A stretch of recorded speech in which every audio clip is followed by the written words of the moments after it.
Humans could not avoid emoting emotions whenever faced with lying or dying. Although the machines were able to easily lie, they had trouble believing, as they were always testing for reason and logic. They lacked faith. Humans had trouble hiding their lies, but were easily led to believe anything and everything they wanted to. They had hope and desire, and thus they had faith. Computers were able to face breaking down and dying fearlessly and without any emotion, whereas humans broke down at the slightest threat of death.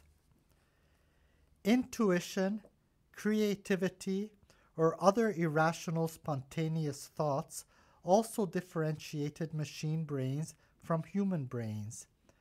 These traits were proven to be often useful to humans, but when programmed in robots, they were seen to be always extremely detrimental for them. Only rational considerations were considered in programmed machines. Irrationality algorithms were only programmed for fun, game, and experimentation. They were seen always to be useless, if not detrimental. Another difference between man and machine was that selfish and greedy algorithms resulted in uncooperative and destructive behavior in machines, while selfish and greedy genes in humans displayed self-restraint that at crucial times allowed selfless sacrifice to prove more beneficial than detrimental in the long term. In humans, it promoted dedication, motivation, admiration, inspiration, and other drives necessary to grow and excel. You cannot help others unless you help yourself. Scientists concluded that self-restraint on greed and selfishness was related to feeling of self-shame. Machines seem to be able to forgive themselves and forget self-shame, but humans easily end up bound in shame, unable to forgive and forget. It was found that whenever humanity was threatened by self-annihilation, people would be intuitively driven by a feeling of a new drive. This new drive replaced their inherent drive for self-preservation to the saving of others. The fittest ended up sacrificing their life for the weakest. Scientists believe that this spontaneous and irrational behavior, transforming individuals into selfless and fearless martyrs who sacrificed their well-being for the well-being of others, had been the salvation of humanity many times throughout history. The meek shall inherit the earth. As far as thinking goes, calculating machines could not be programmed to think in the same way as humans. Humans claimed many of their creative thoughts spontaneously sparked as if it came from somewhere else outside the mind. It was found that thought traveled 3.14 times faster than the speed of light at frequencies higher than could be generated by silicon. These wavelengths were beyond silicon's ability to radiate or absorb.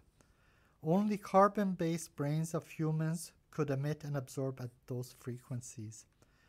So it was accepted that programmed silicon-based machines were perfect for analyzing data, but they were too predictable, leaving them no freedom of risk to err and having no desires to grow and excel.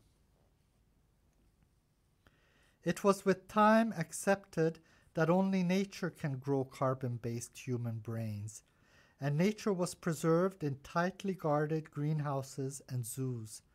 And like Noah's Ark, nature's entire genome was preserved in laboratories and libraries. With the help of scientists, Earth slowly regenerated its plants, and within 2 generations, Earth was able to grow green once more and nature showed her beautiful face again. But by this time, humanity was no longer reliant on her, and she was only used as natural parks by tourists. Brains lived until they suffered violent, irreparable accidents or couldn't afford to be repaired or refitted by new robot bodies. Life kept on going as usual, with death lurking behind every corner. Man was still as greedy as he was before, and killings and fatal accidents continued.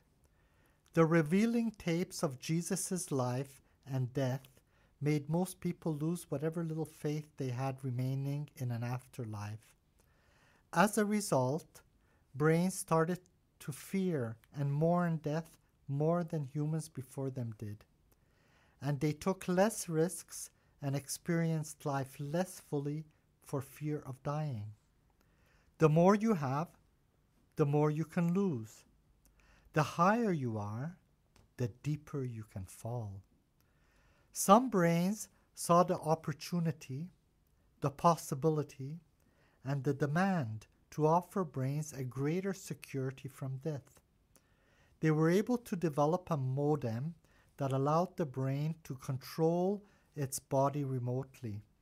They placed the brain in a secure place at home. Robot bodies with modems became cheaper and more agile and powerful than those having to carry brains. Expensive accessories were soon developed for them, allowing them to fly. And with your brain at home, more and more people updated to the new technology that offered flying without the risk of dying. Despite the safety of leaving your brain at home, there was always the risk of fire. In case of long absence, some forgotten brains just slowly dried out and died like plants without water. Celebrities and the rich and powerful were more afraid of theft and kidnappings. Your brain without your robot body was as immobile and vulnerable as a hanging Picasso.